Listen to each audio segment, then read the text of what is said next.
Hello, myself Priyanka, and today I am going to start with previous year question paper discussion for BPSC mains. So let's start. In this lecture we will be discussing taking all the previous year questions regarding economics. So let's start. Evaluate the principal achievements, With the first question, evaluate the principal achievements of Indian economic planning. ये question 38 marks का आया था and what are the basic objectives? Next question is objectives in 10-5 objectives of 10 5-year plan.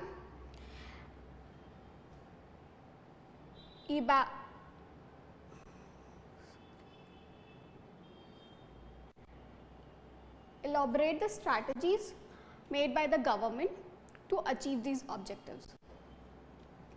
It is also 38 marks. And what are the measures have been taken under the 5-year plan to increase the employment opportunities in rural areas? तो इसमें सारे question 5-year plan और planning commission को लेकर के हैं. Plan और planning commission को लेकर है सारे क्वेश्चंस इस लेक्चर में. So let's start discussing with the first question, that is evaluate the principal achievements of Indian economic planning. So हम जब अपना क्वेश्चंस देखेंगे तो क्वेश्चन को कुछ पार्ट्स में डिवाइड करके देखेंगे कि क्वेश्चन कैसे हम लिखेंगे. तो क्वेश्चन को स्टार्ट करेंगे. इकोनॉमिक्स में सबसे बड़ा टर्म होता है कि इकोनॉमिक्स में आपको टर्म्स पता होने चाहिए आंसर्स लिखने से पहले, और करंट रिलेटेड क्या चल रहा है वो आपको पता होना चाहिए. तो बीपीएससी में है कि कॉपी फिलिंग फॉर्मूला चल रहा है, so you have to fill the copy, not like a UPSC कि वो बहुत प्रिसाइज आंसर्स लिखने हैं. सो इंट्रोडक्शन से स्टार्ट करेंगे. इंट्रोडक्शन में जो पूछा है उसके बारे में हल्का सा मेंशन करते हुए चलेंगे कि आखिर है क्या इकोनॉमिक प्लानिंग है क्या. तो इकोनॉमिक प्लानिंग होता क्या है? इकोनॉमिक प्लानिंग जब हम अपने रिसोर्सेज को एलोकेट करने के लिए, डिस्ट्रीब्यूट करने के लिए जब हम प्लान करते हैं, हम अपने रिसोर्सेज को एक इफ़ेक्टिव मैनर में कैसे यूज़ करेंगे इन अ डेफिनेट टाइम, ठीक है, तो हम उसे इकोनॉमिक प्लानिंग कहते हैं. तो इकोनॉमिक प्लानिंग मोस्टली गवर्नमेंट्स करती है फॉर अ कंट्री. तो जब गवर्नमेंट करती है तो गवर्नमेंट का मेन क्या होता है कि अपने कंट्री के जो रिसोर्सेज हैं उनको कैसे कैसे एलोकेट करें टू द डिफरेंट ऑर्गेनाइजेशन, और अपनी कंट्री में कैसे प्रॉस्पेरस लेकर आया जाए. और हमेशा गवर्नमेंट जब इकोनॉमिक प्लानिंग करती है तो एक डेफिनेट टाइम के लिए करती है. तो समहाउ शॉर्ट टर्म भी होता है, लॉन्ग टर्म भी होता है. हमारी कंट्री लॉन्ग टर्म करती है. फॉर एग्जाम्पल वो 5-year प्लान, 5 ईयर का अल्टीमेटम लेकर के चलती है कि हम 5 ईयर में इकोनॉमिक प्लानिंग करेंगे, अपने रिसोर्सेज को कैसे एलोकेट करेंगे, किस ऑर्गेनाइजेशन को एलोकेट करेंगे, कैसे अपनी इकॉनमी को और प्रॉस्पेरस बनाएंगे, एक्सेट्रा. नेक्स्ट,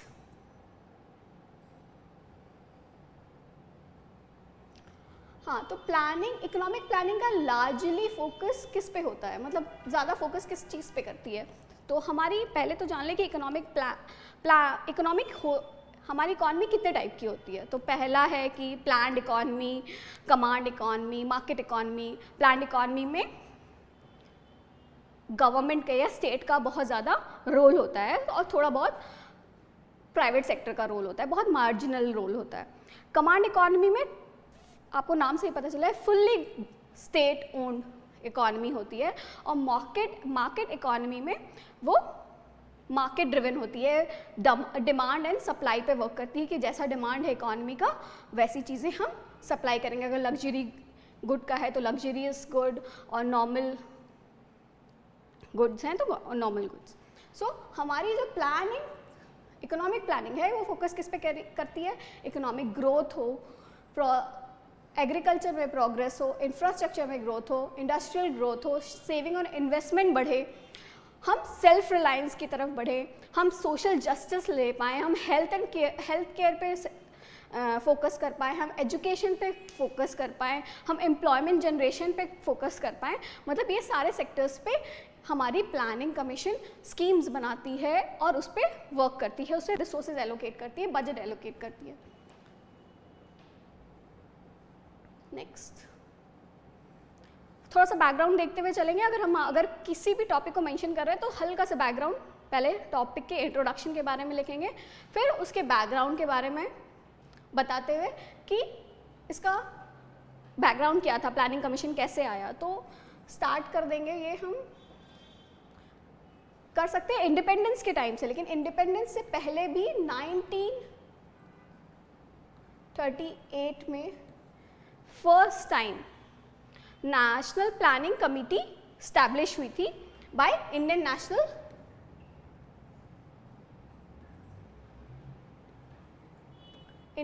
कांग्रेस, जिसके चेयरपर्सन जवाहरलाल नेहरू थे। और उनका मेन मोटिव था कि हम अपने लिविंग स्टैंडर्ड्स कैसे बढ़ाएं और हम रिसोर्सेज को कैसे एलोकेट करें, हम पॉवर्टी कैसे हटाएं एंड एक्सेट्रा। और इस पूरे प्लानिंग कमीशन में आफ्टर 1944 में बॉम्बे प्लान आता है, जो इंडस्ट्रियलिस्ट के थ्रू बनाया जाता है। उसमें वो बताते हैं कि कैसे प्लानिंग कमीशन को वर्क करना चाहिए, मार्केट ड्रिवन होना चाहिए। 1944 में ही एक और आता है जिसको कहते हैं गांधीयंस प्लान, जो गांधीयंस थॉट को भी प्रमोट करता है, जिसको लेकर आते हैं S N Agarwal and many more. After independence क्या होता है, आफ्टर इंडिपेंडेंस हम फॉर्मल मॉडल अडॉप्ट करते हैं प्लानिंग के लिए। हाँ, जिसमें प्लानिंग कमीशन वो डायरेक्टली रिपोर्ट करता है किससे, प्राइम मिनिस्टर को ऑफ इंडिया। और first chairperson of planning commission होते हैं Jawaharlal Nehru.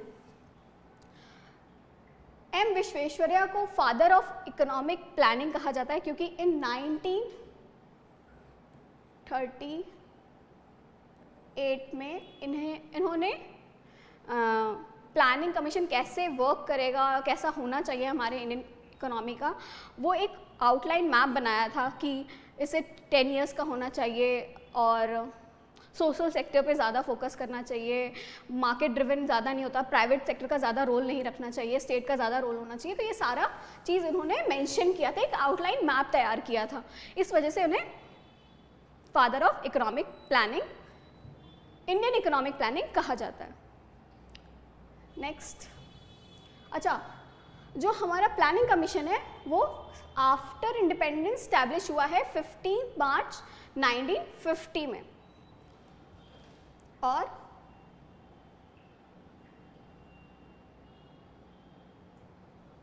First 5 year plan present हुआ है इन 1951 बाय जवाहरलाल नेहरू, और इसके लास्ट चेयरपर्सन रहे हैं प्लानिंग कमीशन के नरेंद्र मोदी जी। फिर उसके बाद इन 2014 में इसे शट डाउन करके उसकी जगह नीति आयोग को लेकर के आते हैं। और स्टार्टिंग में टिल 1991 तक हमारी इकॉनमी बहुत क्लोज इकॉनमी होती है, स्टेट का बहुत ज़्यादा रोल होता है कि हमारी इकॉनमी रन कैसे करेगी, कैसे सारे चीज़ें वर्क करेंगी। उसके बाद धीरे धीरे after the economic reforms, LPG reform जिसको हम कहते हैं, उसके बाद हमारी इकॉनमी ओपन इकॉनमी बनती है फॉर द इंटरनेशनल मार्केट, वो इंटरनेशनल प्लेटफॉर्म पे अपने आप को प्रेजेंट करती है। अब इस क्वेश्चन में जिस हिसाब से पूछा है कि हमें अचीवमेंट्स, प्रिंसिपल अचीवमेंट्स बताने हैं कि इकोनॉमिक प्लानिंग कैसे अभी तक क्या क्या अचीव की है। ये तो आ गया कि अभी आफ्टर 2014 नीति आयोग आ जाता है, और नीति आयोग का कैसे वर्क करता है, मेन फंक्शन क्या है। हाँ, वो बहुत फेडरलिज्म है, पॉलिसी मेकिंग में इनका इन्वॉल्वमेंट होता है, काफ़ी अच्छे से वर्क कर रहा है। तो हम नीति आयोग के बारे में बाद में देखेंगे। फर्स्ट देखते हैं क्वेश्चन का जो डिमांड है आंसर राइटिंग में। ये कैसे इस्टेब्लिश हुआ इन 2015 और इसके चेयरपर्सन रहे प्राइम मिनिस्टर।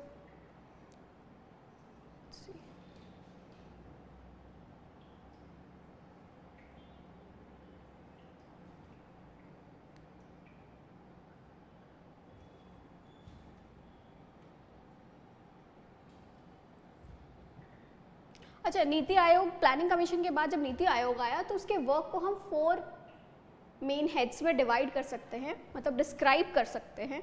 वो क्या है कि डिज़ाइन पॉलिसीज़ का एक मेन वर्क था, डिज़ाइन पॉलिसी प्रोग्राम्स, फिर नर्चर कोऑपरेटिव फेडरलिज्म, फिर मॉनिटरिंग एंड इवैल्यूएशन। जैसे पहले की प्लानिंग कमीशन में इवैल्यूएशन नहीं था कि जो भी हम स्कीम्स बना रहे हैं उसमें सारे स्टेट्स का क्या क्या रैंकिंग है, वो कैसा परफॉर्म कर रही है। नीति आयोग में एक थोड़ा सा ये भी ट्विस्ट है, नॉलेज एंड इनोवेशन को भी हम इसमें प्रमोट कर रहे हैं थ्रू नीति आयोग। नीति आयोग का अगर क्वेश्चन ट्विस्ट कर देता है और पूछ देता है कि प्लानिंग कमीशन और नीति आयोग के कॉन्स्टिट्यूशनल एंड फंक्शनल डिफरेंसेस को बताइए, तो आप ऐसे आंसर को प्रेजेंट कर सकते हैं। अब बेसिकली क्वेश्चन में जो पूछा है हम उसको देखेंगे कि क्या रीसेंट अचीवमेंट्स क्या है इंडियन इकोनॉमी का। तो अगर हम नेशनल इनकम और पर कैपिटा इनकम को देखेंगे तो एट द टाइम ऑफ 1951 हमारा जीडीपी क्या था, 2.7 लाख करोड़, जो था वर्ल्ड्स का 3%, वर्ल्ड्स जीडीपी का 3% था। अब क्या है, 2022 में 150 लाख करोड़ हो गया है इंक्रीज करके, एंड वो वर्ल्ड्स का 7% जीडीपी होल्ड करते हैं हम। नेक्स्ट जीडीपी ग्रोथ रेट अगर देखेंगे तो 1.1% से हम 1991 में ग्रोथ कर रहे थे eight the time of economic reforms. LPG reforms जब आए थे तब हमारा ग्रोथ रेट 1.1% था, लेकिन अब after open economy and after passing so much of years we have achieve 6% to 7% of GDP growth rate. अब पर कैपिटा इनकम देखते हैं कि पर कैपिटा इनकम क्या था। 8,000 के लमसम था इन 1996 में, वो ग्रो करके कहाँ गया, 11,000 में आया जब हमारा इकोनॉमिक रिफॉर्म्स आया इन 1990 to 1991 में। और फिर अभी रिसेंटली कितना है, 1,26,406 पर कैपिटा इनकम है इन 2022 में। हमारा gross national income current price पे एस्टिमेट किया गया है 230 ट्रिलियन इंडियन रुपीस। तो मतलब हम जहां थे वहां से बहुत अच्छे से ग्रो किए हैं in national income and per capita income. Next देखते हैं किस सेक्टर में और अचीवमेंट्स किए हैं।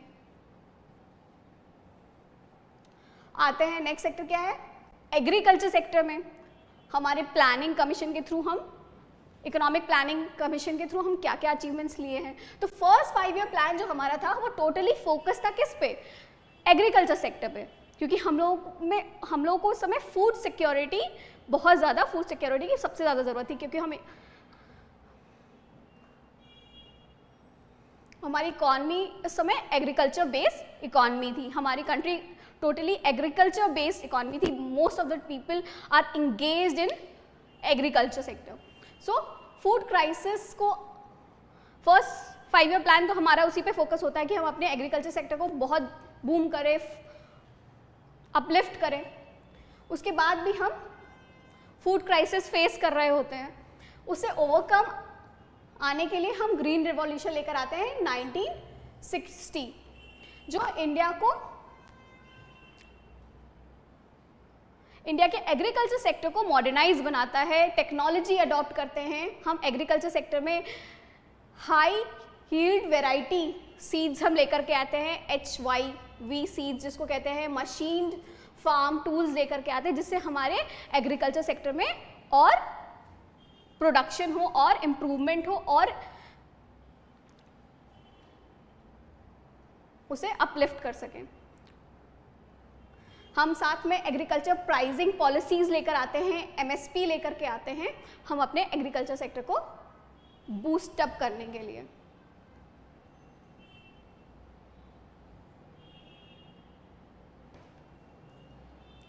उसकी वजह से क्या हुआ है, we have seen that increase in food grain production कितना हुआ है, 308 मिलियन टन हुआ है इन 2002, जो 1947 में कितना था, ओनली 40 मिलियन टन का फूड ग्रेन प्रोडक्शन हम कर रहे थे। अब कितना कर रहे हैं हम, 308 million ton food grain production करेंगे। देख रहे हो कितना ड्रास्टिक चेंज है, ड्रास्टिक इंक्रीज है।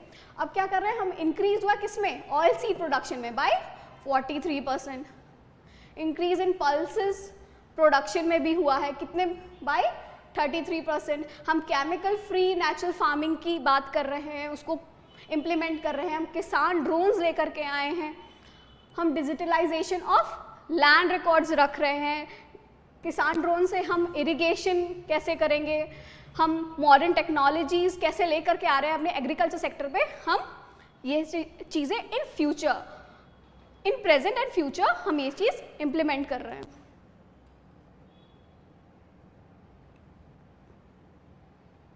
नेक्स्ट क्या है, नेक्स्ट है डेवलपमेंट देखेंगे इंडस्ट्रियल सेक्टर में। हमारा फर्स्ट 5 ईयर प्लान क्या था, एग्रीकल्चर सेक्टर पे फोकस था। हमारा सेकेंड 5 ईयर प्लान था, वो भी एग्रीकल्चर सेक्टर, वो इंडस्ट्रियल सेक्टर पे फोकस था। उसे नेहरू महानोबिस प्लान भी कहा जाता है सेकेंड 5 ईयर प्लान को।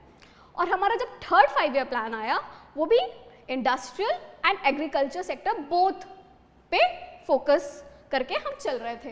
तो हमारा उसी समय से प्लान था कि हम अपने कंट्री में इंडस्ट्रियलाइजेशन लेकर आएँ, हम स्मॉल इंडस्ट्री से ही स्टार्ट करें, हाँ, और हैवी इंडस्ट्री भी स्टैब्लिश करें, हम मैन्युफैक्चरिंग करें अपनी कंट्री में, जिससे एम्प्लॉयमेंट जनरेट होगा। हम दूसरी कंट्रीज़ पे रिलाय नहीं करेंगे for machines and other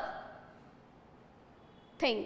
so अपनी कंट्री को स्ट्रॉन्ग इंडस्ट्रियल बेस बनाने के लिए हम तभी से फोकस कर रहे हैं। इन 1950 में हम 5 पब्लिक सेक्टर इंटरप्राइजेज स्टैब्लिश करते हैं, जिसको डिवाइड करते हैं महारत्ना, नवरत्ना एंड मिनी रत्ना में।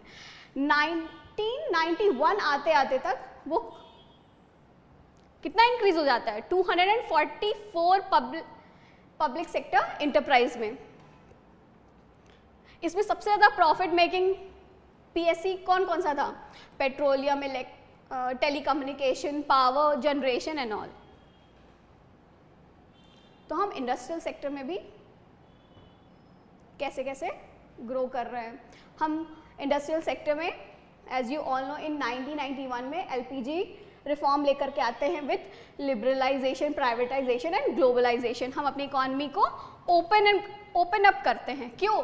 क्योंकि उस समय हमारे फाइनेंस मिनिस्टर मनमोहन सिंह को लगता है कि अब हमारी इकॉनमी इतनी स्टेबल हो चुकी है, by being a closed economy, हमारी इकॉनमी अब इतनी स्टेबल हो चुकी है कि हम अपनी इकॉनमी को अब ओपन इकॉनमी बनाएं, हम इंटरनेशनल प्लेटफॉर्म पे परफॉर्म करें, अपनी इकॉनमी को बूस्ट अप करें, फॉरेक्स रिजर्व को इंक्रीज करें एंड मोर एफडीआई लेकर के आए कंट्री में।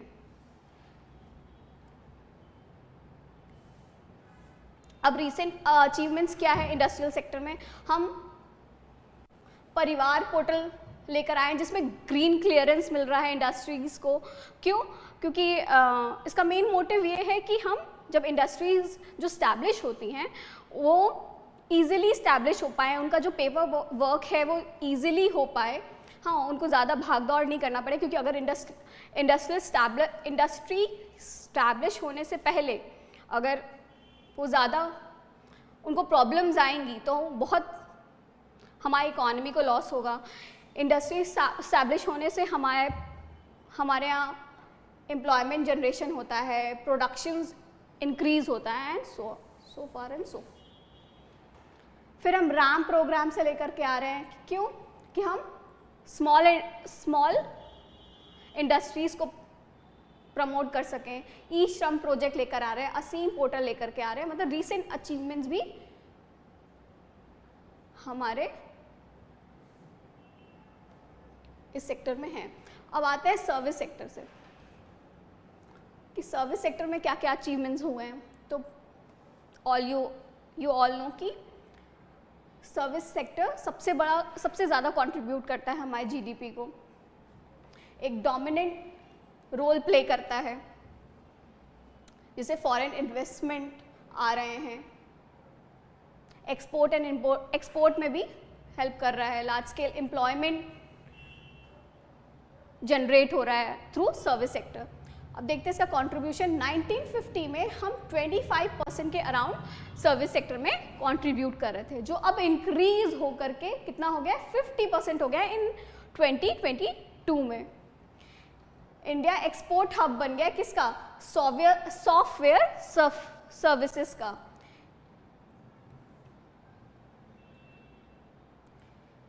इंडियन आईटी आउटसोर्सिंग सर्विसेज जो है वो एक्सपेक्ट कर रहा है कि ग्रोथ देखेगा from 6 to 7% in recent time. और अभी हम प्रधानमंत्री कौशल विकास योजना लॉन्च कर रहे हैं, हम ज़ीरो टैक्सेशन रखे हैं in education and health care services, हम स्किल डेवलपमेंट प्रोग्राम चला रहे हैं, हम स्टार्टअप इंडिया चला रहे हैं टू अपलिफ्ट दिस सेक्टर।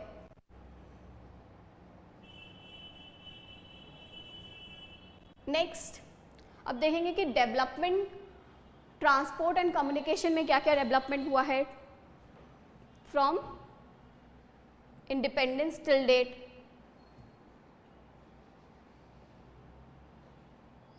हमारा 19वीं सेंचुरी में हमारा जो ट्रांसपोर्ट सेक्टर था वो बहुत बैकवर्ड था, हम कैमल और ये बुलेट कार्ट पे ही चल रहे थे। अब क्या है, इंडिया अब वो चीज़ इम्प्रूव होकर के क्या हो गई है, सेकेंड लार्जेस्ट कंट्री हो गया है in the world with roads after US. US के बाद हमारी कंट्री में सबसे ज़्यादा रोड्स हैं,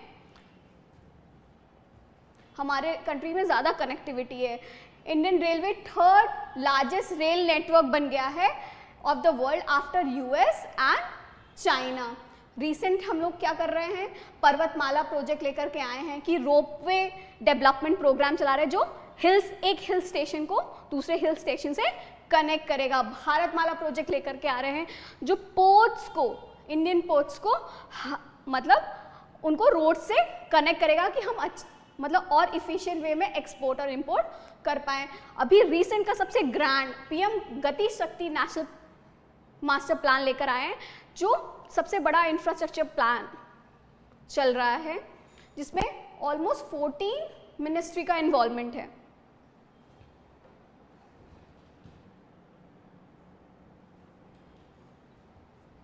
नेक्स्ट देखते हैं पावर सेक्टर में हम क्या अचीव किए हैं। पावर सेक्टर में हम स्टार्ट कैसे किए थे, फॉर इंश्योरिंग इलेक्ट्रिसिटी एक्सेस सबको मिल पाए। हाँ, वहाँ से हम अब क्या है, spare heading the energy transition पे हैं। 1947 में at the time of independence electricity ना बहुत सिर्फ अर्बन एरियाज़ में थी और वो उस पर होल्ड जो था सिर्फ प्राइवेट सेक्टर का ही था। और आफ्टर इंडिपेंडेंस गवर्नमेंट ने डिसाइड किया जो पावर सेक्टर है वो स्टेट के हाथ में होना चाहिए, और मेन फोकस गवर्नमेंट का था कि हर घर बिजली आए, हम अर्बन से लेकर के रूरल तक एरिया में हम इलेक्ट्रिसिटी पहुंचाएं। और 1947 में हमारा total install power generation capacity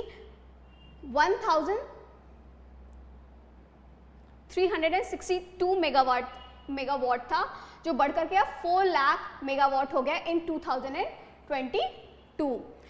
पर capita consumption of electricity in 1947 16 unit ही था, और अब रिसेंट टाइम में 2022 में 1231 यूनिट हो चुका है।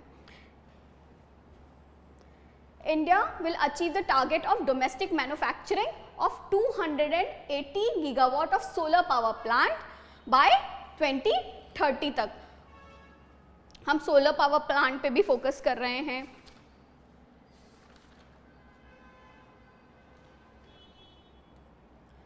और टिल इंस्टॉल कैपेसिटी हमारी जो हो गई है 402 गीगावाट की हो गई, दैट इज जिसमें 39% जो है वो हम जनरेट कर रहे हैं किससे, रिन्यूएबल एनर्जी से जनरेट कर रहे हैं।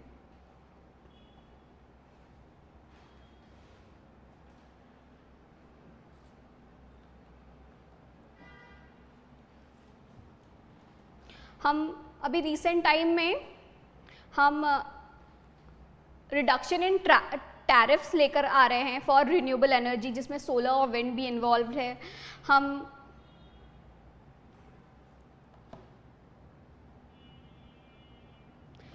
इंडिया इज द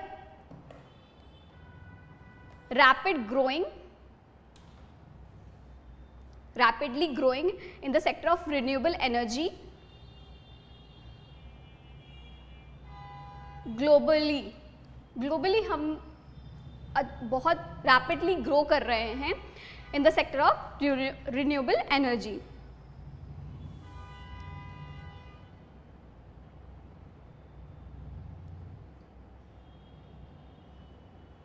नेक्स्ट देखते हैं,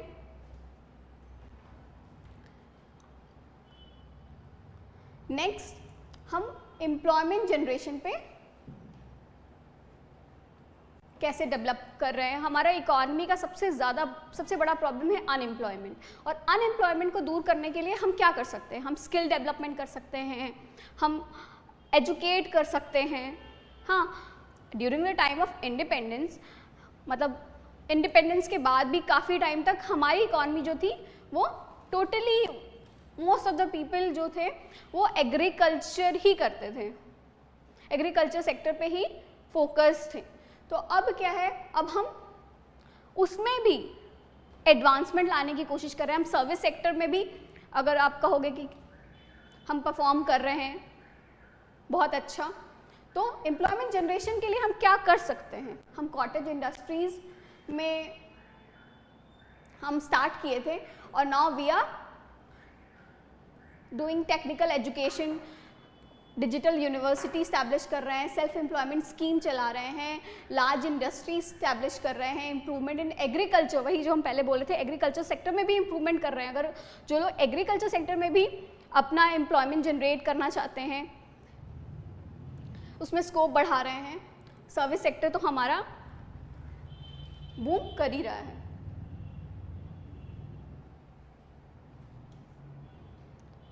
नेक्स्ट,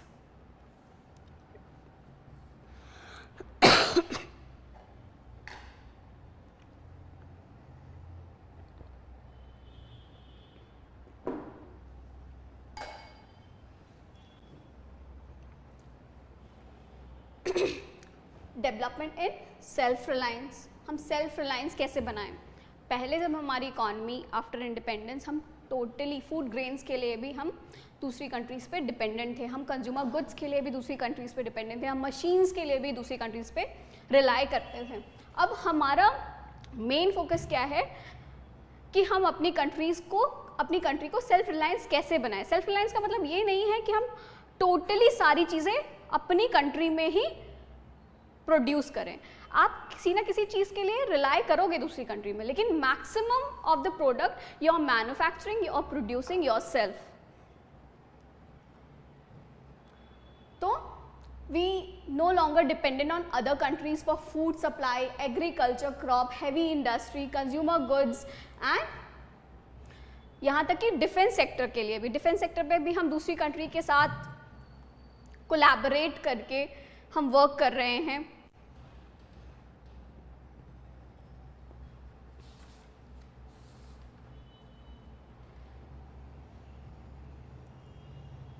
नेक्स्ट आता है सोशल जस्टिस। सोशल जस्टिस से क्या है कि जो भी हम अचीवमेंट हमारी कंट्री में हो रहा है वो इक्वली सब में डिस्ट्रीब्यूट हो, हमारी इकॉनमी टोटली हर सेक्टर से प्रॉस्पेरस बने, हमारी कंट्री और प्रॉस्पेरस बने। तो हम इक्विटेबल ग्रोथ पे फोकस कर रहे हैं, हम बेनिफिट्स ऑफ ग्रोथ सब तक पहुंचाना चाह रहे हैं, main women, rich poor, rural urban, मतलब हम कनेक्टिविटी ला रहे हैं कि हम किसी भी सेक्टर को लेफ्ट आउट ना करें।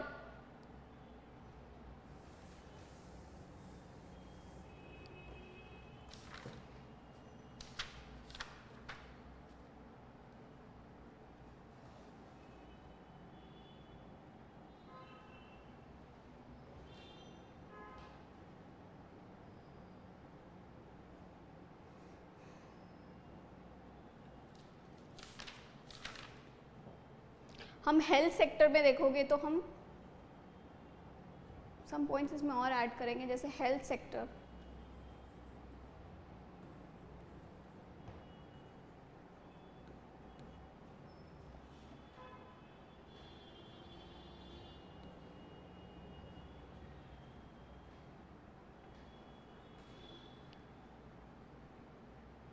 नाइनटीन 1950 के अराउंड हमारी लाइफ एक्सपेक्टेंसी कितनी थी? 1950 के अराउंड हमारी लाइफ एक्सपेक्टेंसी 32 ईयर्स के अराउंड थी। अब इन 2022 में ये बढ़कर हो गई है 68 ईयर्स।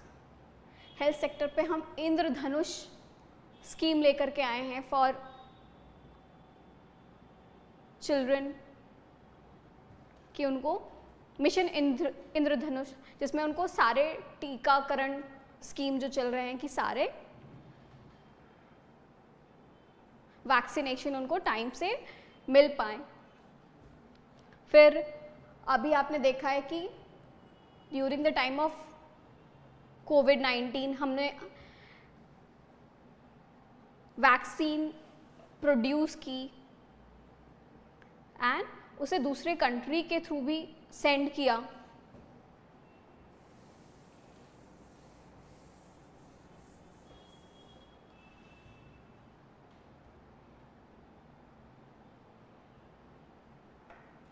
पहले eight the time of independence health sector में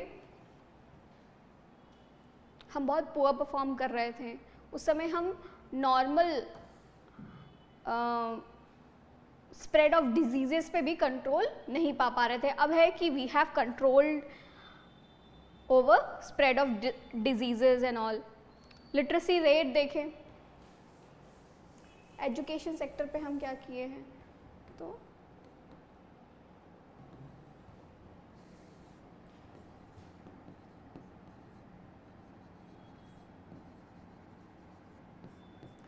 लिटरेसी रेट कितना था एट द टाइम ऑफ 1950?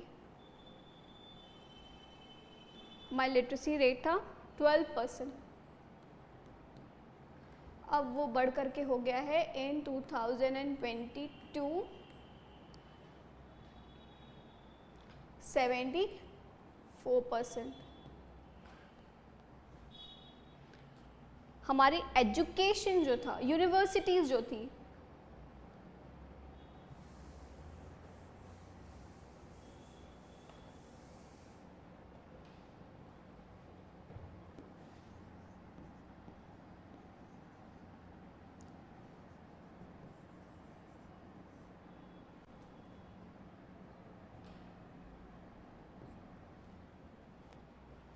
इन 1950 में हमारे पास सिर्फ और सिर्फ 22 यूनिवर्सिटीज़ थी ओवरऑल इन अ कंट्री। अब क्या है प्रेजेंट टाइम में? हमारे पास सेंट्रल यूनिवर्सिटी जो है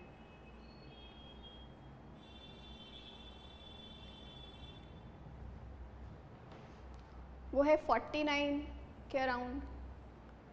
फिर 400+ यूनिवर्सिटीज़ हैं, स्टेट यूनिवर्सिटीज़ हैं, एंड 120+ यूनिवर्सिटीज़ डीम्ड यूनिवर्सिटीज़ हैं, और they are unlimited of countless private private universities भी है, मतलब हम एजुकेशन सेक्टर पे भी फोकस कर रहे हैं।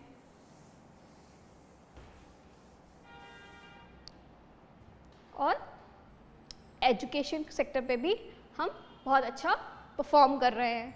अगर हम अभी फॉरेक्स रिजर्व भी देखें,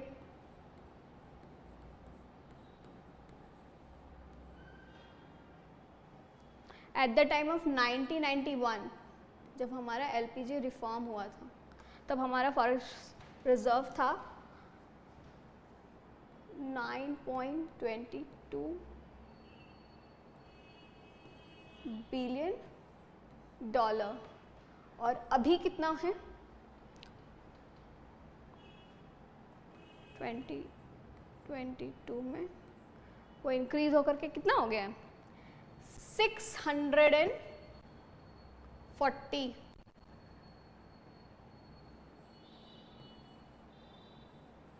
billion dollar in forex reserve. हमारी कंट्री 4th लार्जेस्ट कंट्री है इन द वर्ल्ड। सो इस सेक्टर को भी हम देख लिए।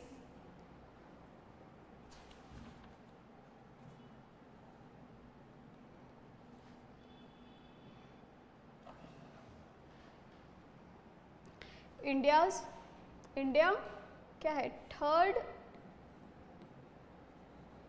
मोस्ट प्रेफर्ड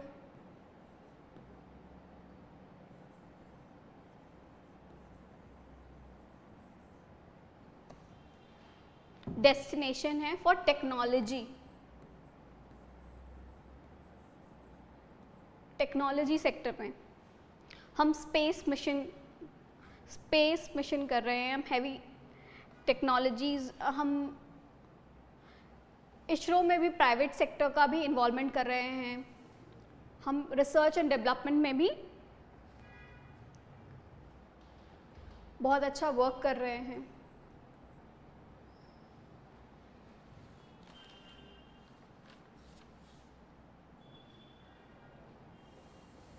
अगर हम रिन्यूएबल एनर्जी में भी देखें इंडिया की कैपेसिटी,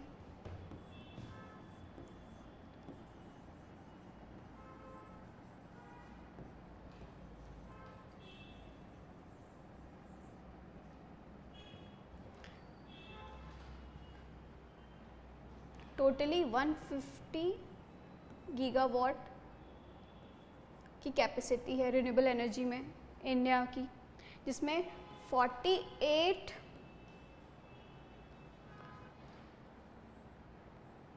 गीगावाट हम लाते किससे, जनरेट करते हैं सोलर एनर्जी से।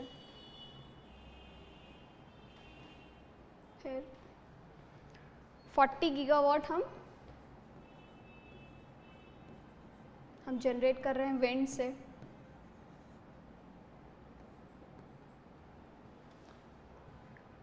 फोर गीगावाट के अराउंड हम जनरेट कर रहे हैं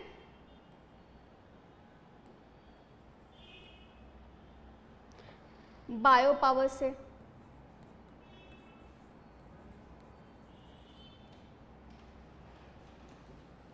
एंड 10 गीगावाट के अराउंड हम जनरेट कर रहे हैं हाइड्रो पावर से। इंडिया क्या हो गया है 4th लार्जेस्ट कंट्री हो गया है in world, in 4th largest country in world in wind power capacity में।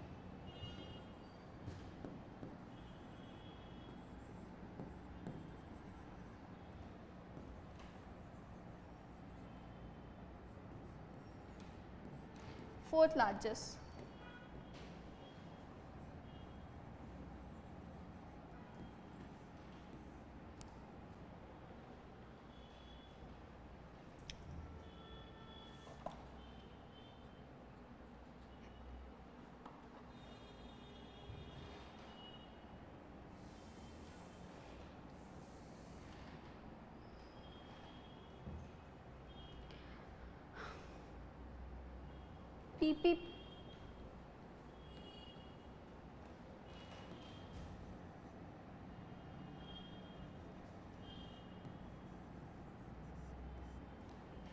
पब्लिक प्राइवेट प्रायोरिटी में मेजरमेंट में इंडिया थर्ड लार्जेस्ट कंट्री हो गया है after China and US,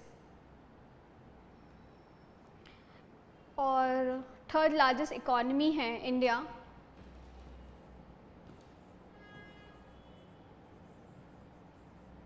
after US and China.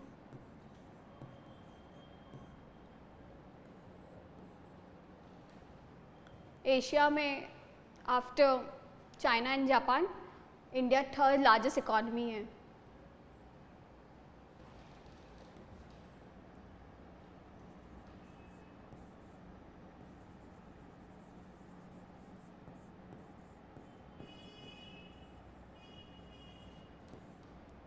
तो हम टोटली अचीव कितना कर रहे हैं, कैसे कर रहे हैं, ये हम पूरा देखें। इस पूरे आंसर में अगर हम आंसर प्रेजेंट कर रहे हैं एग्जामिनर को, तो क्वेश्चन जो पूछा है principal achievements of Indian economic planning, उसको हर सेक्टर को डिस्क्राइब करते हुए कि पहले क्या था, अब करंट में हम कैसा परफॉर्म कर रहे हैं, इन फ्यूचर हमारा क्या क्या प्लान है, ये प्रेजेंट करते हुए अपने आंसर्स को लिखेंगे। और लास्ट में इंट्रोडक्शन, सॉरी कंक्लूजन।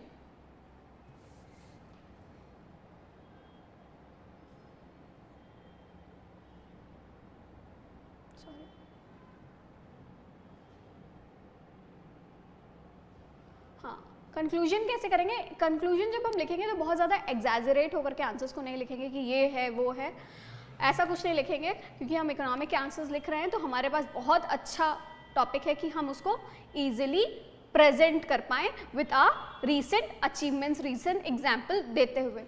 तो इकोनॉमिक प्लानिंग में हम अचीव किए हैं, अगर फ्रॉम दिस बिगिनिंग हम देखा जाए तो हम एवरी सेक्टर में हम अचीव किए हैं, from micro economics to macro to heavy industries to service sector, every sector you have seen कि I have mentioned कि हम हर सेक्टर में कैसे कैसे अचीव किए हैं, कैसे कैसे हम ग्रो करते गए हैं, हम सेल्फ रिलायंस की तरफ अपनी इकोनॉमी को लेकर के गए हैं। We launch 5G technology, we have NavIC navigation app, जो आप GPS यूज़ करते हो अपने फ़ोन में to track, to visit any place, हम उसकी जगह नेविक लॉन्च किए हैं बाय इसरो। हम वैक्सीन, कोविड-19 के टाइम पे हम लोगों ने वैक्सीन मैन्युफैक्चरिंग किया, अपनी कंट्री को प्रोवाइड किया, यहाँ तक कि हम दूसरी कंट्री में भी सेंड किया थ्रू मैत्री इनिशिएटिव वैक्सीन्स को। मतलब हम फार्मा सेक्टर में भी बहुत अच्छा कर रहे हैं। After China our country came at the second place in pharma sector. हम डिफेंस सेक्टर में भी बहुत अच्छा परफॉर्म कर रहे हैं। डिफेंस सेक्टर में दूसरी कंट्रीज़ के साथ कोलैबोरेट होकर के डिफेंस सेक्टर के प्रोडक्ट्स बना रहे हैं और दूसरी कंट्री को सेल आउट भी कर रहे हैं। हम मतलब कोलैबोरेशन पे वर्क कर रहे हैं। तो ये हमारे टोटल रिसेंट अचीवमेंट्स हुए। हमारी इकोनॉमी का प्लानिंग कमीशन का मेन ऑब्जेक्टिव यही होता है कि हम सस्टेनेबल बनाकर चले अपनी इकोनॉमी को, हम कम रिसोर्सेज में भी मैक्सिमम आउटकम निकाल पाएँ। तो हम जब भी अपने आंसर्स को लिखेंगे इकोनॉमी में, तो हम हमेशा यही फोकस करेंगे कि हम कैसे अपने करंट रिलेटेड टॉपिक को अपने आंसर में कैसे प्रेजेंट कर पाएँ। सो